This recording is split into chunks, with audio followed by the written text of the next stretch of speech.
Assalamualaikum warahmatullahi wabarakatuh. Perkenalkan, nama saya Ibu Teti Herawati, pengajar guru seni budaya kelas 7A sampai 7K.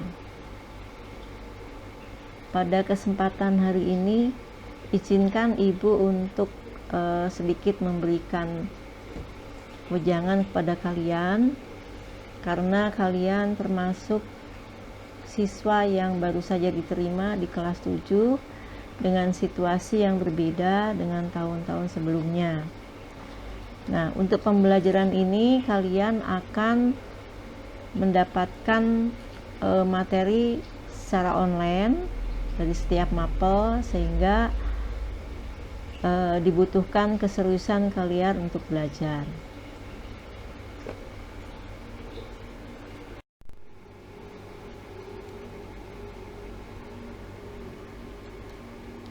Lingkup pembelajaran seni budaya meliputi cabang dari seni budaya itu sendiri, yaitu 1. Seni tari, seni teater, seni rupa, dan seni musik. Tetapi yang akan kita pelajari untuk pembelajaran kita kali ini hanya 2 cabang seni saja, yaitu seni rupa yang meliputi 2 bab. Bab ke-1 yaitu tentang menggambar flora, fauna, dan alam benda. Kemudian bab kedua menggambar ragam hias. Nah, selain seni rupa juga yang akan kita pelajari adalah seni musik. Nah, seni musik itu terdiri atas 2 bab, yaitu menyanyi dengan 1 suara atau istilah musiknya disebut dengan unisono. Kemudian bab 4 menyanyi dengan lebih dari 1 tingkatan suara atau vokal group. Nah, kedua bab ini bisa kalian pelajari dari buku paket yang sudah dibagikan oleh pihak sekolah. Dari kedua cabang seni ini nanti akan ada penilaian. Nah, penilaian itu ada 2 macam yang Ibu harapkan, yaitu penilaian secara teori dan penilaian yang praktek. Nah, penilaian teori itu seperti apa? Misalkan Ibu memberikan tugas, baik tugas berupa pertanyaan, tugas yang berupa portofolio, atau tugas-tugas lainnya. Nah, kemudian yang kedua adalah tugas praktik. Praktik itu seperti apa? Di antaranya adalah misalkan tugas menggambar flora, atau menggambar ragam hias, atau menyanyikan dengan 1 suara atau unisono, atau bernyanyi dengan lebih dari 1 tingkatan suara.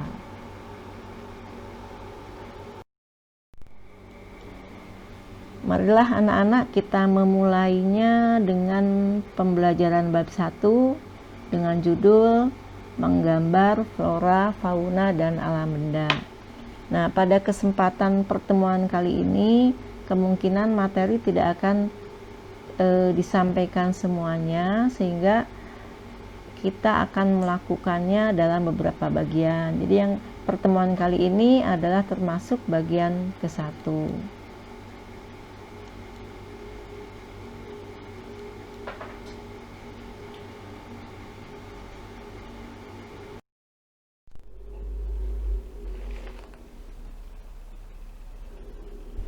Bab 1 itu memiliki kompetensi dasar, ada 2. Yang meliputi kompetensi dasar yang berhubungan dengan pengetahuan, yaitu memahami konsep dan prosedur menggambar flora dan fauna dan alam benda. Kemudian kompetensi keterampilannya yaitu menggambar flora, fauna, dan alam benda.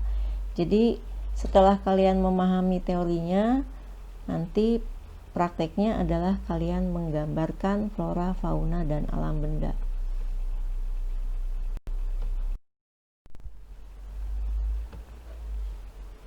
Nah, setelah memahami tentang kompetensi dasar, kalian juga harus, setelah pembelajaran ini, ada beberapa tujuan yang harus kalian miliki, yaitu 1. menjelaskan pengertian menggambar. Yang kedua, mengklasifikasikan objek menggambar. Yang ketiga, membedakan jenis-jenis komposisi. Keempat, menjelaskan teknik-teknik menggambar. Kelima, mendeskripsikan alat dan media menggambar. Keenam, menyebutkan langkah-langkah menggambar flora, fauna, dan alam benda. Kemudian ketujuh, menggambar flora, fauna, dan alam benda.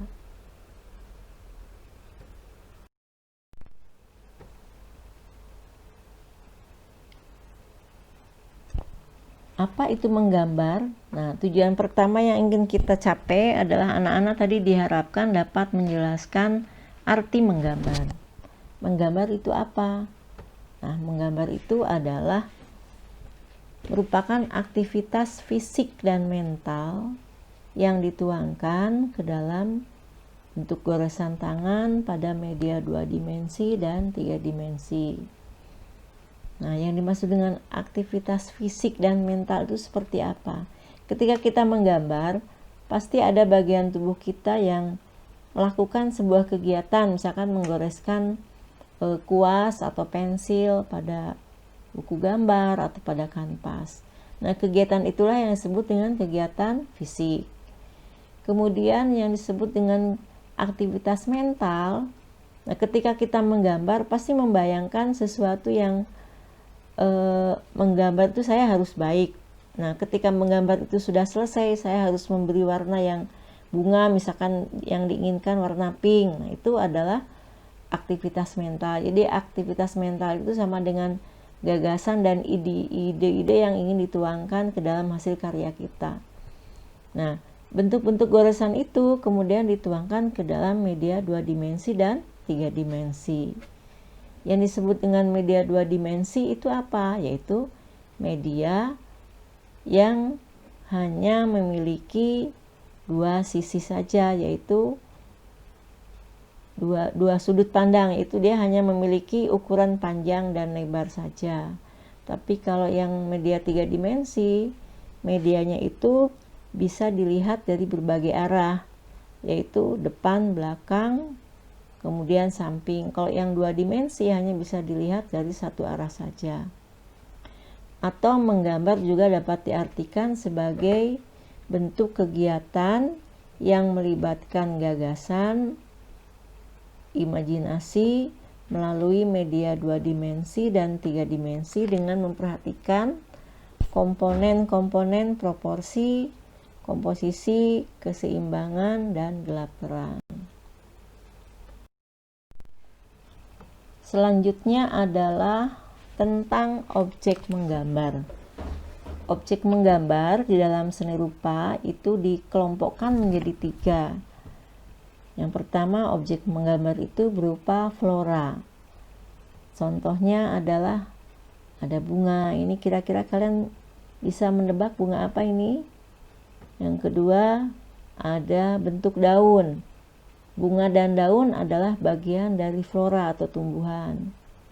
Kemudian ada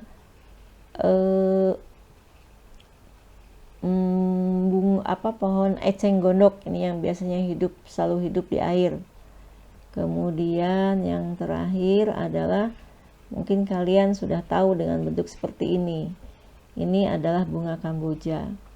Nah, contoh-contoh gambar yang Ibu tampilkan ini hanya sebagian kecil dari flora yang ada di Indonesia. Sebetulnya kalau kita ingin menggali masih banyak flora-flora di Indonesia yang flora itu merupakan khas dari suatu daerah. Misalkan ada flora itu hanya tumbuh di daerah itu. Misalkan ada yang disebut dengan bunga bangkai. Bunga bangkai itu hanya bisa kita temukan di daerah Bengkulu di Sumatera, ya. Atau mungkin bunga-bunga yang lain atau anggrek hitam. Nah, anggrek hitam itu hanya bisa kita temukan di Papua, ya. Kalau daun-daun seperti daun pepaya, daun singkong itu sangat dekat dengan kehidupan kita. Dan anak-anak masih bisa menggali kembali atau mencari berbagai macam objek flora, paling tidak yang ada di sekitar kita. Nah, selanjutnya adalah objek yang kedua. Dalam objek menggambar itu adalah yang disebut dengan fauna, atau fauna itu istilahnya adalah dunia binatang. Contoh, ini ada sebuah binatang yang sangat cantik, bisa terbang, kemudian sayapnya memiliki motif yang bagus dengan warna yang cantik. Mungkin anak-anak sudah tahu ini adalah kupu-kupu. Contoh yang kedua ini ya sama, masih binatang yang bisa terbang juga, ada sayapnya. Tetapi contoh yang kedua ini adalah salah satu contoh binatang yang hanya dimiliki oleh salah satu daerah yang ada di Indonesia. Mungkin anak-anak sudah tahu ini namanya apa? Yaitu ya ini adalah burung cendrawasih. Jadi burung cendrawasih ini hanya bisa kita temukan di daerah di Pulau Papua. Nah, selain kedua binatang ini atau kedua fauna ini, masih banyak fauna-fauna langka yang ada di Indonesia, dan itu hanya hidup di daerah-daerah tertentu. Misalkan ada bekantan. Nah, bekantan itu memiliki keunikan dia hidungnya panjang, ya. Kemudian ada juga gajah. Nah, ada juga kucing nih. Kalau kucing merupakan binatang peliharaan, ya. Nah, kalau gajah, apakah gajah merupakan binatang peliharaan? Kalau binatang peliharaan biasanya adalah binatang-binatang yang jinak. Nah, gajah, baik gajah maupun burung cendrawasih ini hanya hidup di daerah-daerah yang tidak di semua daerah yang ada di Indonesia. Seperti gajah ini hanya kita bisa menemukan di Sumatera, yaitu di daerah Lampung. Nah, dari 4 contoh yang ada ini hanya contoh saja. Anak-anak masih bisa menemukan berbagai jenis binatang, mulai dari jenis binatang peliharaan, ada binatang yang jinak, ada binatang yang buas, ada binatang yang berkaki 4, binatang berkaki 2, kemudian binatang yang hewan menyusui dan sebagainya.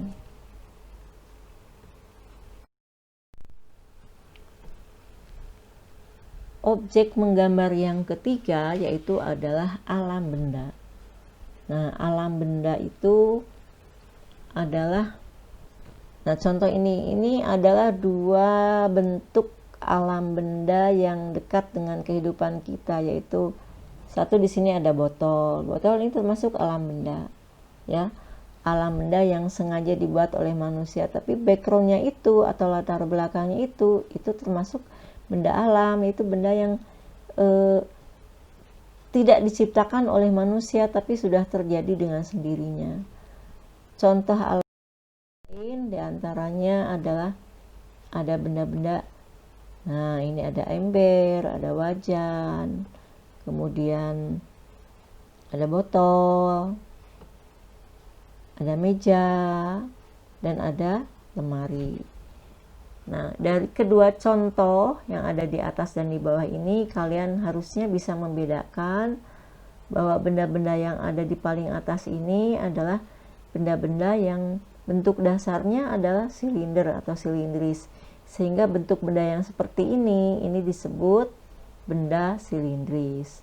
Kalau yang di bawah, meja dan lemari, ini adalah benda yang bentuk dasarnya berbentuk kubus atau kotak.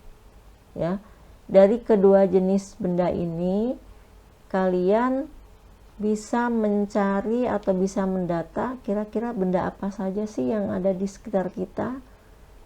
Ya, ini banyak sekali, di rumah mungkin tidak akan terhingga benda-benda yang termasuk ke dalam kedua kelompok ini.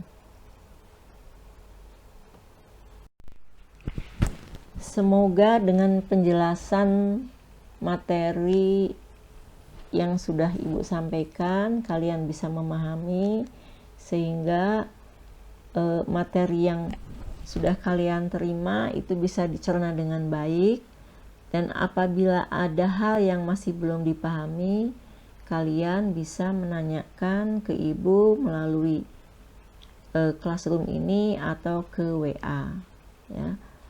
Nah, karena bagian pertama sudah selesai, maka ibu akan berikan tugas. Tugasnya sangat mudah, yaitu kalian hanya menuliskan benda-benda di sekitar kalian yang termasuk flora itu apa, fauna itu apa, dan alam benda itu apa saja. Ya, alam benda itu boleh bentuk kubistis, silindris, atau benda alam yang lainnya yang masing-masing jumlahnya 5 buah. Sehingga flora 5, fauna 5, alam bendanya 5, sehingga jumlahnya 15 buah. Ya, semoga dengan penjelasan hari ini kalian bisa mengikutinya dengan baik, kemudian bisa mengerjakan tugas-tugas yang ibu berikan dengan baik dan dikumpulkan tepat waktu. Sekian pertemuan untuk hari ini. Terima kasih. Assalamualaikum warahmatullahi wabarakatuh.